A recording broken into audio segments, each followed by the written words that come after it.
क्यों पुराने वो यादों को ताजा किया हाँ मैं रोया। আখির জন্যই নাকি রাজা মৌসুমী সংসার ভেঙে যাওয়ার পথে ছিল। রাজা সব সময় আখিকে ফোন দিয়ে ডিস্টার্ব করে, আর সব কিছুই সবার সামনে ক্লিয়ার করছিল আখি নিজে। গতকালকেই কল রেকর্ডিং ভাইরাল করেছিল, যা ছিল মৌসুমীর সাথে কথা বলার কল রেকর্ডিং।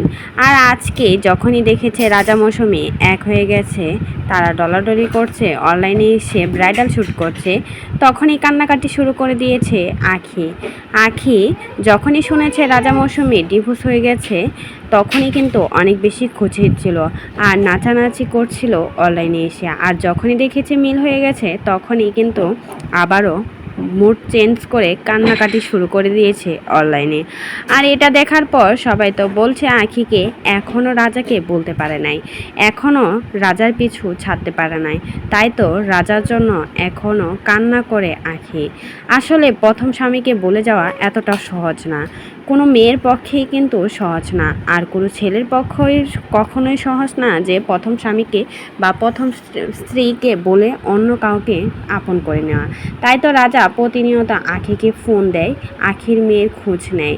আর এদিকে আখিও কিন্তু এখনও বলতে পারে নাই। যখনই দেখেছে রাজা আর মৌসুমী এক হয়ে গেছে, তখনই কিন্তু স্যাড ভিডিও পোস্ট করা শুরু করে দিয়েছে তার অনলাইনের মাধ্যমে। এতে কিন্তু বোঝা যাচ্ছে আখি যে কতটা কষ্ট পাচ্ছে রাজা আর মৌসুমী এক হয়ে যাওয়াতে। আর এদিকে রাজা কিন্তু বিন্দাস আসছে, কারণ মৌসুমী তাকে ডিভোর্স দিয়েছিল শুনে রাজা অনলাইনে এসে কান্নাকাটি করছিল। আর এখন যখনই মিল হয়ে গেছে, সে কিন্তু অনেক ভালো আছে। রাজা কিন্তু মৌসুমীকে অনেক বেশি ভালোবাসে, সব সময় আগলে রাখতে চায়, কিন্তু আখিকে ফোন দেয় শুধুমাত্র আখির মেয়ে রানিয়ার খোঁজ নেওয়ার জন্য। শত হলেও কিন্তু প্রথম সন্তানদের কখনোই কিন্তু বলা যায় না। আর বাবার ভালোবাসা থেকে বঞ্চিত হয়েছে বলেই কিন্তু রানিয়ার জন্য আখিকে প্রতিনিয়ত ফোন দিয়ে যায় রাজা।